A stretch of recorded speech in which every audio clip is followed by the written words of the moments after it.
আসসালামু আলাইকুম everyone, welcome back to my channel. আজ আমি আপনাদের সাথে শেয়ার করব একটি মাত্র ডিম আর 1 কাপ আটা দিয়ে খুবই মজার নাস্তা বা ডিম পিঠার রেসিপি। বিকেলের নাস্তায় চুলার এক পাশে চা বসিয়ে অন্য পাশে মাত্র 10 মিনিটে একদম সহজভাবে এই নাস্তা তৈরি করে নিতে পারেন। এই নাস্তা তৈরি করার প্রসেস একেবারে ইজি আর খেতেও হয় অসম্ভব মজার। তাহলে আর কথা না বাড়িয়ে চলে যাচ্ছি রেসিপিতে। ডিমের পিঠা তৈরির জন্য প্রথমেই মিক্সিং বলে ভেঙে নিচ্ছি নর্মাল তাপমাত্রার একটি ডিম। ডিম যদি ফ্রিজে থাকে অবশ্যই 1 ঘন্টা আগে বের করে নিতে হবে। 1/4 কাপ পরিমাণ চিনি, আপনারা আপনাদের স্বাদ অনুযায়ী চিনির পরিমাণ কমিয়ে বা বাড়িয়ে নিতে পারেন। সামান্য লবণ, যে কোনো মিষ্টি খাবারে সামান্য লবণ দিলে খাবারের স্বাদটা অনেক বেড়ে যায়, তবে যারা পছন্দ করেন না তারা বাদ দিতে পারেন।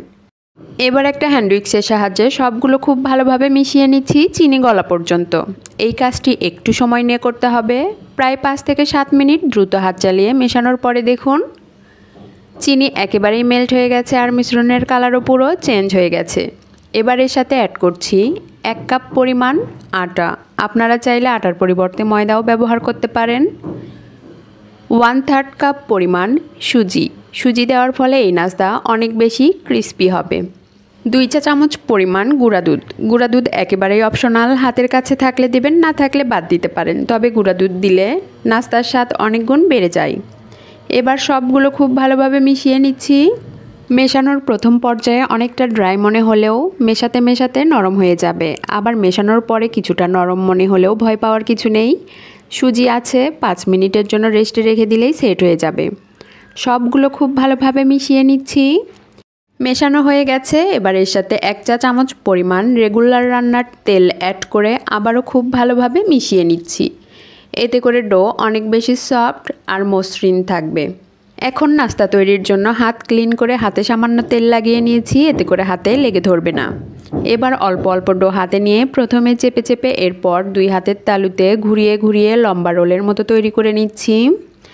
আমি কিভাবে কাজটি করছি একটু খেয়াল করলেই বুঝতে পারবেন। সবগুলো নাস্তা আমি একইভাবে তৈরি করে নিচ্ছি। আপনারা আপনাদের পছন্দ অনুযায়ী যে কোনো শেপ দিয়ে এই নাস্তাগুলো তৈরি করে নিতে পারেন। এবার নাস্তাগুলো ভাজার জন্য পর্যাপ্ত পরিমাণ তেল দিয়ে চুলায় একটি প্যান বসিয়েছি। প্যানে তেল হালকা গরম হয়েছে, একটা একটা করে নাস্তা গরম তেলে ছেড়ে দিচ্ছি। এ পর্যায়ে চুলার হিট মিডিয়াম টু লো এর মাঝামাঝি রেখে নাস্তাগুলো ভাজতে হবে। নাস্তার এক পাশ হয়ে আসলে উল্টিয়ে আরেক পাশ ভাজতে হবে। বারবার নেড়েচেড়ে উল্টে পাল্টে নাস্তাগুলো ভাজতে হবে সুন্দর একটা কালার আসা পর্যন্ত। চুলার হিট কোনোভাবেই বাড়িয়ে দেওয়া যাবে না, তাহলে নাস্তার উপরে দ্রুত কালার চলে আসবে, পুড়ে যাবে, ভেতরে কাঁচাই থেকে যাবে। বারবার নেড়েচেড়ে উল্টে পাল্টে ভাজতে ভাজতে দেখুন নাস্তার সুন্দর কালার চলে আসছে। নাস্তাগুলো আমার ভাজা হয়ে গেছে। এবার একটা স্ট্রেনারের সাহায্যে সবগুলো নাস্তা তুলে নিচ্ছি। এই নাস্তাগুলো দেখতে যতটা সুন্দর, খেতে তার চেয়েও অনেক বেশি মজার। আপনারা বাসায় অবশ্যই একবারের জন্য হলেও ট্রাই করবেন। একবার তৈরি করে অনেক দিন পর্যন্ত সংরক্ষণ করেও খেতে পারবেন। আমার রেসিপি আপনাদের ভালো লাগলে অবশ্যই লাইক, শেয়ার, কমেন্টস করবেন আর সাবস্ক্রাইব করে আমার পাশেই থাকবেন। একটা নাস্তা আমি ভেঙে দেখিয়ে দিচ্ছি কতটা মজার হয়েছে।